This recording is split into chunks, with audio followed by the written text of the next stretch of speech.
오늘 말씀은 마태복음 16장 13절로부터 20절까지 말씀입니다. 예수께서 가이사랴 빌립보 지방에 이르러 제자들에게 물어 가라사대 사람들이 인자를 누구라 하느냐 가로되 더러는 세례 요한 더러는 엘리야 어떤 이는 예레미야나 선지자 중에 하나라 하나이다. 가라사대 너희는 나를 누구라 하느냐 시몬 베드로가 대답하여 가로되 주는 그리스도시요 살아계신 하나님의 아들이시니이다.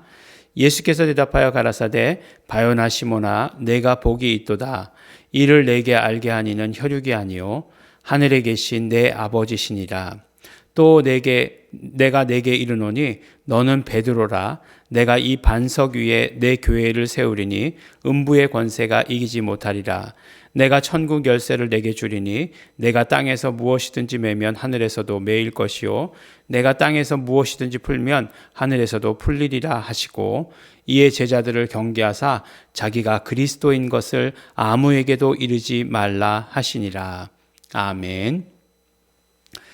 네, 이제 그 마태복음 16장 13절로부터 20절까지는 어떤 면으로 보면 복음서에 있어서 가장 핵심이 되는, 물론 우리가 복음서의 내용 가운데 가장 중요하다라고 여기는 것은 항상 예수 그리스도의 십자가, 죽으심, 부활, 이 내용이라고 이렇게 생각하는데, 그런데 이제 예수님의 공생의 사역 가운데 어떤 분수령, 분기점, 같은 그런 역할을 하는 그 말씀이 어떤 말씀이냐? 바로 이 말씀입니다. 오늘의 말씀입니다.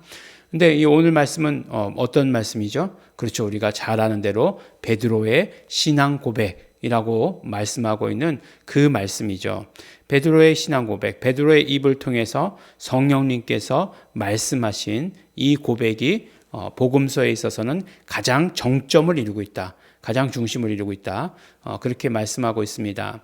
그래서 사실 보면 마태복음도 16장까지는 계속해서 예수님께서 가르치시고 병 고치시고 전도하시고 하시는 일, 귀신 쫓아주시고 하시는 일이 반복적으로 이렇게 반복돼요.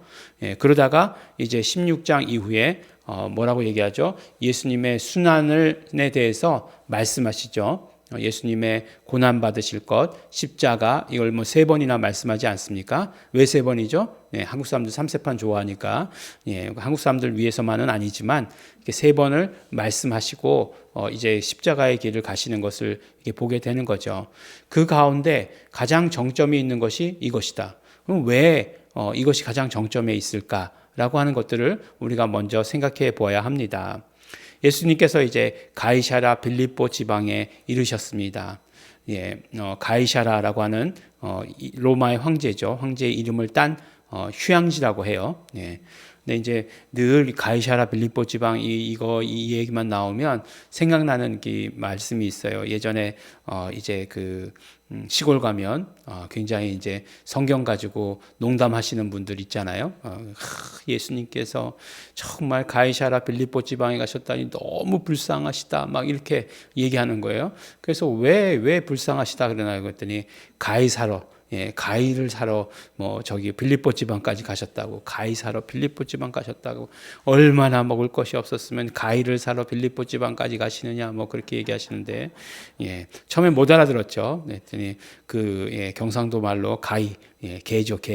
개를 사시러 빌립보 지방까지 가셨다. 먹을 것이 없어가지고 그런 못된 농담이죠. 못된 농담. 그런 것들도 들어본 적도 있습니다. 근데 어쨌든지 간에 이 시저리아 필리피라고 하는 이곳은 아주 아름다운 도시, 그러니까 계획된 도시. 그래서 그 시저잖아, 시저. 그 황제의 이름을 딴 그런 도시다라고 이렇게 이야기하고 있습니다. 그래서 그곳에 이르렀을 때에 예수님께서 물으셨어요. 인자를 누구라 하느냐? 예수님께서 당신을 가리키실 때 인자, 사람의 아들 이렇게 말씀을 하셨습니다. 그랬더니 이제 사람들이 이야기하는 것을 그대로 전하는 거죠. 가로되 더러는 세례 요한, 더러는 엘리야, 어떤 이는 예레미야나 선지자 중에 하나다라고 이렇게 이야기합니다.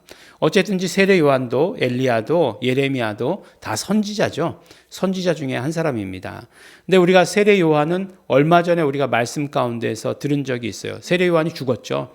네, 죽었는데 세례 요한이 예수님을 보고서 다시 살아온 것이 아니냐라고 이렇게 생각하는 그런 왕이 있었죠. 누구였죠? 헤롯 안티파스였죠.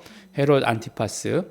그 헤롯 안티파스 왕이 이거 보니까 하는 모든 것들을 보니까 그 뭐 유명세나 그다음에 영향력 뭐 이런 뭐 메시지 이런 걸 보니까 세례 요한 아니야? 뭐 이런 생각을 하면서 세례 요한이 살아 돌아온 것 아니냐라고 이렇게 생각했다는 거예요. 근데 그렇게만 안티파스만 그렇게 생각했느냐? 아니죠. 많은 사람들도 그렇게 생각했어요. 예수님에 대해서 이야기할 때에 예수님의 그 모습을 보면서 그렇게 생각했습니다. 왜냐하면 그때 당시에 가장 영향력 있던 사람은 세례 요한이었기 때문에 그래요. 그리고 세례 요한이 많은 사람들을 이끌고 다녔고 또 세례 요한의 그런 어떤 그를 선지자라고 생각했기 때문에 예수님을 세례 요한이 살아 돌아온 것이다라고 이렇게 생각을 했죠. 엘리야는 누굽니까? 엘리야는 물론 능력의 선지자지만 그러나 그거보다 더 중요한 그 이야기가 있죠. 어떤 이야기냐면 말라기서 4장 그 마지막 절에 보면은 5절이죠. 보라 여호와의 크고 두려운 날이 이르기 전에 내가 선지 엘리야를 너희에게 보내리니 라고 이렇게 말씀하고 있어요. 그러니까 아들이 아버지와 화목하고 아버지가 아들과 화목하고 그렇게 될 것이다 이렇게 얘기하지 않습니까? 바로 하나님께서 말라기 선지자를 통해서 말씀하신 게 뭐예요? 그 마지막 날, 그러니까 메시아가 오시기 전에 누구를 먼저 보내느냐? 엘리야 선지자를 보내시겠다 이렇게 말씀하신 거예요. 그러니까 이 마지막 어떤 그런 때가 되기 전에 보내신 선지자다라고 이렇게 생각한 거죠. 예레미야나 선지자 중에 하나다. 다 그것도 다 마찬가지 맥락에서 다 이렇게 이야기한 것이죠. 근데 보면 결국에는 세례 요한이 엘리야다라고 이렇게 말씀하시지 않습니까? 그러니까 예수님을 이 선지자 중에 하나라고 얘기했다는 것은 어떤 이야기냐? 굉장히 어떤 그런 높으신 분, 사람 중에는 가장 높인 그런 사건이 되는 거죠. 사람 중에는 정말 높은 그런 분이시다. 아주 그냥 예수님에 대해서 좋게 평가한다. 이렇게 얘기한 것이었죠. 그러나 예수님께서 들으시고 나서 그 표정이 어떠셨을까라고 하는 것이 조금 상상이 되죠. 어떤 표정을 지으셨을까? 아무 표정도 안 지으셨을까? 아니면 굉장히 기분 나빠하셨을까? 그랬더니 그 다음에 너희는 나를 누구나 하느냐라고 이렇게 질문하십니다. 그랬더니 시몬 베드로가 먼저 이야기하죠. 대답하여 가로되 주는 그리스도시요 살아계신 하나님의 아들이십니다. 라고 이렇게 얘기합니다. 주는 그리스도시다. 제가 말씀드린 적이 있죠. 주는 그리스도시다. 이건 너무나 당연히 맞는 말이에요. 그러니까 예수님 아니어도 주는 그리스도신 거예요. 그렇잖아요. 그러니까 이렇게 번역하면 이런 오류가 생길 수가 있어요. 그러니까 예수님, 당신은 그리스도십니다. 이렇게 얘기한 거죠. 근데 이제 그 앞에다 놓고 당신이라고 얘기하면 한국말은 존칭이 아니래요. 앞에다 놓고 2인칭을 놓고서 당신 그러면 존칭이 아니에요. 근데 당신이란 말이 존칭으로 우리가 쓰일 때가 있어요. 그러니까 3인칭으로 쓰일 때는 그분께서 이렇게 얘기하지 않고 당신께서 당신께서 살아계셨을 때 이렇게 말씀하셨습니다. 이렇게 얘기하잖아요. 그래서 그 당신이라고 얘기하는 것은 3인칭, 극존칭 대명사는 되지만 2인칭을 이야기할 때 존칭은 되지 않는다는 거예요. 근데 성경이라는 게 거룩해야 되잖아요. 성경이라는 게 거룩해야 되잖아요. 경전이니까. 그렇게 거룩해야 되니까 이렇게 낮추는 말은 못 쓰는 거죠. 근데 낮추는 말을 못 쓰는 것까지는 괜찮았는데 의미가 의역함으로 말미암아 왜곡될 수도 있다라고 하는 사실에 대해서는 간과하는 거죠. 그렇지만 우리는 그렇기 때문에 뭐죠? 원어가 필요한 거죠. 원어가 필요해서 여기서 분명히 당신. 근데 다 이렇게 영어나 독일어나 외국 성경들을 보면은 다 당신이라고 나와 있죠. 그러나 우리만 언어 체계 때문에 그렇게 얘기한 거죠. 그래서 뭐 당신의 이름 이렇게 얘기했을 때 아버지의 이름 이렇게 뭐 이렇게 바꿔버린다거나 이렇게 하는 경우들을 많이 보게 되는 거죠. 그래서 이제 우리가 이제 그 성경을 그대로 해석하는 데에 있어서 어려움을 겪게 된다라고 하는 것이에요. 그래서 그 고백한 거죠. 예수님을 앞에 놓고 예수님은 그리스도시고 살아계신 하나님의 아들이십니다라고 이렇게 고백한 거예요. 그러면 베드로의 고백과 사람들의 이야기한 것의 고백이 무엇이 다를까요? 예. 무엇이 다르겠습니까? 그러니까 사람들이 고백한 거는 다 그리스도까지 미치지 못하는 거예요. 예. 다 그리스도 앞에 오실 어떤 선지자, 예. 다 뭐 그리스도가 아닌 어떤 사람, 또 한 가지 하나님의 아들. 예. 베드로가 고백한 것은 예수님은 메시아시고 예수님은 하나님이시다라고 이렇게 고백한 거예요. 하나님의 아들이시다 무슨 뜻이에요? 하나님이시다 고백한 거잖아요. 근데 사람들은 뭐라고 고백한 거예요? 사람들은 예수님에 대해서 사람이시다. 훌륭하시지만 여전히 사람이시다. 예. 훌륭하지만 사람의 한계를 넘어가지 않는다. 라고 이렇게 말한 거죠. 그렇지만 베드로의 고백 가운데 예수님은 그리스도시고 예수님은 하나님이시다라고 이렇게 고백한 것입니다. 이것이 얼마나 우리에게 있어서 굉장히 중요한 그런 고백입니까? 사도 바울이 그것을 가지고 고백할 때 주 예수 그리스도라고 이렇게 고백하지 않습니까? 예. 나중에 도마가 예수님에 대해서 고백할 때 예수님 하나님이십니다. 예. 나의 주, 나의 하나님 이렇게 고백하잖아요. 예, 그것과 마찬가지로 베드로의 이 고백에 있어서 고백의 처음 고백은 이렇게 굉장히 중요한 예수님에 대해서 예수님이 누구신가에 대해서 너희는 나를 누구라 하느냐 예수님이 누구이신가에 대해서 아주 가장 정확하게 말씀해 주시고 계시는 것을 보게 됩니다. 정말 예수님께서는 이 고백을 원하셨어요. 예, 믿는 자들에게서 이 고백이 나오기를 원하셨어요. 그리고 이 고백이 있은 다음에 그 다음에 어떻게 되느냐? 바로 처음에 말씀드린 대로 십자가의 길을 빨리 재촉해서 급속하게 그것이 이루어지는 것을 우리가 보게 됩니다. 그러면서 오늘 한 가지 더 말씀해 주시는 것이 있어요. 그것이 무엇이냐면 이제 이 고백을 했더니 예수님께서 말씀하시죠. 바요나 시몬아 내가 복되도다. 복이 있도다. 예수님께서 칭찬하시는 거 웬만해서 듣기 어렵습니다. 근데 예수님께서 여기서 칭찬하세요. 그러면서 뭐라고 말씀하시냐? 내게 알게 하니는 혈육이 아니요 하늘에 계신 내 아버지시니라 라고 이렇게 말씀하시는 거예요. 내가 스스로 안 것이 더 좋겠습니까? 아버지께서 알려주셔서 말하는 것이 더 좋겠습니까? 어느 생각할 때는 내가 그냥 말하는 거 내가 알아서 말했으면 더 좋았을 텐데 라고 생각하지만 그렇지 않습니다. 하나님의 말씀을 듣는 자가 된다는 것, 성령님께서 말씀하시는 것을 듣는 자가 된다는 것, 그것이 더 좋고 그것이 더 복된 일입니다. 내가 내 것을 가지고 말할 때는 분명히 밑바닥이 드러날 때가 있겠죠. 한계가 있겠죠. 그렇지만 계속해서 공급해 주시는 것으로 말할 때 그때는 한계도 없고 끝도 없는 거예요. 그것을 우리가 더 사모해야 됩니다. 그것이 복된 것입니다. 그러면서 말씀하시기를 내가 내게 이르노니 너는 베드로라. 베드로는 뭐 페트라 우리 다 잘 알고 있죠. 반석, 큰 돌을 말하는 거죠. 반석이다. 그러면서 이 반석 위에 내 교회를 세우리니 라고 이렇게 말씀하세요. 그러니까 예수님께서 교회를 세운다라고 하시는 말씀이 여기에 처음 나오죠.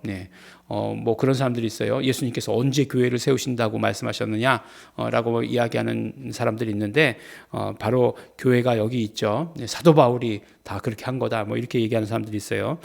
자유주의 신학자들 그렇게 얘기하는 사람들 많습니다. 그러면서 음부의 권세가 이기지 못하리라. 또 내가 천국 열쇠를 내게 주겠다라고 이렇게 얘기해요.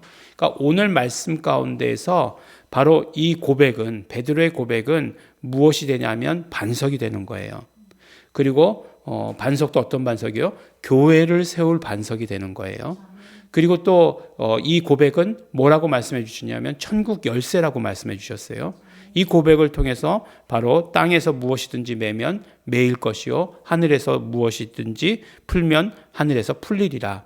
열쇠가 갖는 기능 그거 아니에요? 잠그면 잠기는 거고 열쇠로 잠기면 잠기는 거고 열쇠로 풀면 풀리는 거잖아요. 그 풀 때 항상 중요한 역할이 열쇠잖아요. 그것이 무엇이냐? 우리의 고백이다라고 이렇게 말씀해 주시고 계십니다.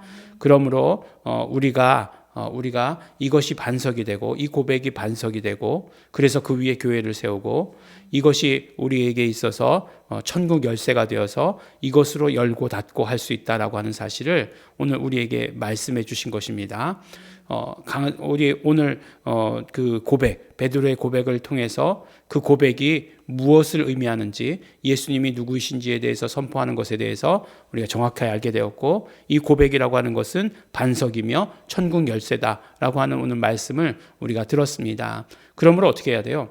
고백이라고 하는 것은 입으로 소리 내서 말하는 거죠. 그냥 웅얼웅얼한 것이 아니라 나의 밖으로 나오는 것, 그것을 고백이라고 해요. 근데 우리가 고백이라고 하는 것을 잘하는 분들, 많이 하신 분들 굉장히 큰 특징이 있어요. 어떤 특징이 있냐? 소리가 밖으로 나오는 특징이 있습니다. 이게 여러분들 무슨 소리인지 모르시겠지만 어떤 사람은 무슨 얘기를 하는지 그냥 귀를 기울이고 들어도 모르는 사람이 있어요. 그러나 맨날 고백하시는 우리 성도님들, 예수님 당신은 그리스도시요 살아계신 하나님의 아들이십니다. 이렇게 고백한 우리 성도님들은 그 고백이 선포가 되는 거예요. 선포가 다른 사람의 귀에 들리는 선포가 되는 거예요. 그렇게 되는 것입니다. 우리 이 고백이 이러한 중요한 의미를 갖습니다. 우리 고백하심으로 실제로 그러므로 이걸 다 아는 것, 그것보다 더 중요한 것 고백하는 것입니다. 그래서 고백하심으로 말미암아 바로 예수님과 예수님이 누구신지를 알았으니까 예수님과 올바른 관계가 이루어지는 거죠. 그 관계가 이루어지시는 우리 성도 여러분들 되시기를 예수 이름으로 또한 축원합니다. 기도하겠습니다. 하나님 아버지 감사합니다. 오늘도 아버지 하나님 우리 축복하여 주시옵시고 예수 이름으로 보존하여 주시옵시고 예수 이름으로 함께해 주시는 것 너무나 감사하고 감사합니다. 하나님 아버지 우리 정말 예수님 당신은 그리스도시요 살아계신 하나님의 아들이십니다. 고백하게 하여 주시옵시고 이 고백이 반석되게 하여 주시옵시고 이 고백이 천국 열쇠되게 하여 주시어서 우리 이 고백 위에 교회를 세우게 하여 주시옵시고 이 고백으로 아버지 하나님 우리의 모든 것들을 정말 묻고 풀 수 있도록 아버지 하나님 그 권능 우리에게 허락하여 주시옵소서. 감사드립니다. 예수님 이름으로 기도드렸습니다. 아멘. 우리 기도하실 때 우리 성령님께서 말씀케 하신 성령님으로 말미암아 하게 된 우리 이 고백 너무나 감사하고 감사합니다. 하나님께서 가르쳐 주신 이 고백 너무나 감사하고 감사합니다. 날마다 고백하겠습니다. 고백함으로 말미암아 교회를 세우겠습니다. 고백함으로 말미암아 정말 천국 열쇠를 가진 권능을 아버지 하나님 이 땅의 삶에서 누리겠습니다. 우리 다 같이 통성으로 함께 기도하시겠습니다.